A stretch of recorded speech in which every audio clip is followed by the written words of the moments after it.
कुठले गड जिंकले, आपल्याला महाराज कोण आहेत हे प्रत्येकाने सांगितले तसे माहिती आहे. पण महाराजांना समजून घेण्यासाठी महाराज स्वतःमध्ये काय होते हे आपल्याला माहिती आहे का? महाराजांचा इतिहास, महाराजांनी जिंकलेले गड, आपल्यासमोर महाराज आलेले एक हिंदवी राष्ट्र याचे राजे म्हणून महाराज आपल्या समोर आले. महाराज मराठ्यांचे राजे किंवा आपल्यामध्ये महाराज 3 नावाने प्रचलित आहेत. पहिलं म्हणजे गो ब्राह्मण प्रतिपालक राजा, दुसरं म्हणजे मुसलमान विरोधी आणि हिंदू राजा, पण तिसरं म्हणजे लोक कल्याणकारी राजा. तर ह्यातलं कुठलं योग्य आहे आपल्या महाराजांसाठी? अगदी बरोबर. मग हे महाराजांचं नाव मुस्लिम विरोधी किंवा गो ब्राह्मण प्रतिपालक हे कधी पडलं? महाराज तर कधीच कुठल्या धर्मासाठी किंवा धर्माचा प्रसार करण्यासाठी राजे झाले नाही. रादर जो व्यक्ती धर्माचा प्रसार करतो तो संत महंत याच्यामध्ये येतो. महाराज आपले राजे होते. हा जो झालाय हे 1857 मध्ये जो उठाव झाला होता, पहिला क्रांतिकारी उठाव, ज्याच्यामध्ये इनिशिएशन किंवा आपण म्हणू शकतो जी ठिणगी टाकली होती मंगल पांडेंनी, तिथून हा उठाव झाला. त्याच्यामध्ये त्यांचा जो सहभाग दिला होता तो बहादूर शाह जफर, झाशीची राणी तात्यासाहेब टोंबे यांनी त्याच्यामध्ये त्यांचा साथ दिलेला. तर हा उठाव जो झाला होता हा ब्रिटिश कालामध्ये झाला होता. ब्रिटिश तर आपल्याला सर्वांना माहिती आहे की ब्रिटिशचं मेन जे त्यांचा अजेंडा होता भारतावरती रूल करण्याचा तो होता डिवाइड अँड रूल. आपल्या राजांनी सर्व धर्मांना एकत्र आणलं होतं. सर्व धर्मांना एकत्र आणल्यानंतर ब्रिटिशसाठी हे खूप कठीण होतं की त्यांनी आपल्या राष्ट्रामध्ये येऊन आपल्यावरती रूल करावं. त्यासाठी त्यांना डिवाइड आणि रूल केला. डिवाइड अँड रूल कसं केलं तर त्यांनी आपल्यासमोर काही फॅक्ट्स प्रस्तुत केले. जेम्स मिल यांच्या हिस्ट्री ऑफ ब्रिटिश इंडिया या बुक्स थ्रू, जिथे त्यांनी आपल्या राजांना धर्माच्या बंधनामध्ये बांधले. तिथून पुढे सुरुवात झाली आपल्या राजांना मराठी राज्य त्याचे राज्यकर्ते असं म्हणण्याची. तिथून पुढे त्यांनी आपल्या राजांना डिवाइड केलं एका धर्मामध्ये.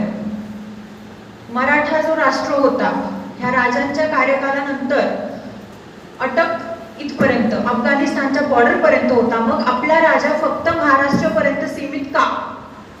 बरोबर.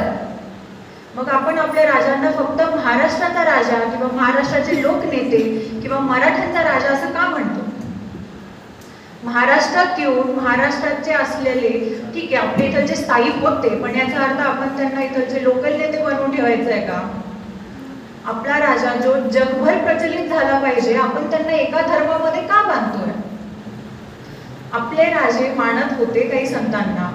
संत तुकाराम झाले, ज्ञानेश्वर महाराज झाले. आपल्याला महाराजांना जर का समजून घ्यायचं असेल तर आपल्याला या संतांनाही समजून घेणं तेवढंच गरजेचं आहे, जे त्यांच्या विचारशैलीवरती चालत होते. मग आपण जेव्हा महाराजांना ऍड्रेस करतो तेव्हा माझा राजा किंवा आमचा राजा असं म्हणून आपण त्यांना का बांधतो? आणि इतिहासामध्ये असं कुठलंही फॅक्ट्सचं बुक नाहीये ज्याच्यामध्ये कुठलाही राजा हा एक धर्माला प्रसार करण्यासाठी राजा बनलाय. As per history and as per records फक्त एक एक्सेप्शनल राजा आहे, जो म्हणजे सम्राट अशोका, जो धर्माचा प्रचार करण्यासाठी राजा बनलेला, ज्यांनी बौद्ध धर्माचा प्रचार करण्यासाठी राज्य केलं. इतर कुठलाही राजा हा धर्माचा प्रसार करण्यासाठी राजा नाही बनला. मोगल आले, मोगलांनी आपल्यावरती रूल केलं, मोगलांनी आपल्याला लुटलं, पण ते लूट कुठे घेऊन गेले? इथेच ठेवून गेले. ब्रिटिश आले, ब्रिटिशांनी लुटलं आणि ते इथून निघून गेले. त्यांना फक्त लूट हवी होती, त्यासाठी त्यांना इथलचं राज्य किती विस्कटतंय, किती छान राहतंय त्याच्याशी काहीही संबंध नव्हता. त्यांनी डिवाइड अँड रूल केलं आणि आजपर्यंत आपल्या समाजातले काही नेते त्या गोष्टीला धरून महाराजांना एका धर्मापर्यंत सीमित ठेवतात. माझं फक्त सर्वांना एवढं एक आव्हान आहे की इथून पुढे आपण जेव्हा आपल्या राजांना ॲड्रेस करतो त्यावेळेस माझा राजा किंवा आमचा राजा असं म्हणण्यापेक्षा आपला राजा असं ॲड्रेस करावं आणि आपल्या राजांना एका धर्मापर्यंत सीमित नाही ठेवावं. राजांनी काम केलं आणि त्यांना जे त्यांची विचारधारा होती ती पुढं न्यावी, आपण त्यांना सीमित करू नये. स्त्रियांसाठी पण भरपूर काम केलंय राजांनी. वुमेन एम्पॉवरमेंट जे आपण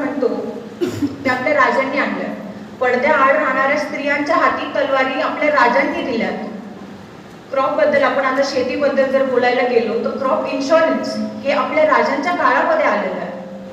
ह्या सगळ्या गोष्टी आपल्या राजांनी केल्यात. या फक्त मराठ्यांसाठी नाही किंवा हिंदू धर्मासाठी नाही, हे प्रत्येक धर्मासाठी होतं. त्यांनी ना एका धर्माची कधी बाजू घेतली आणि ना त्यांनी कुठल्या धर्माला वेगळं काढलं. त्यामुळे फक्त एक विनंती आहे, राजांना एका धर्मापर्यंत सीमित ठेवू नका.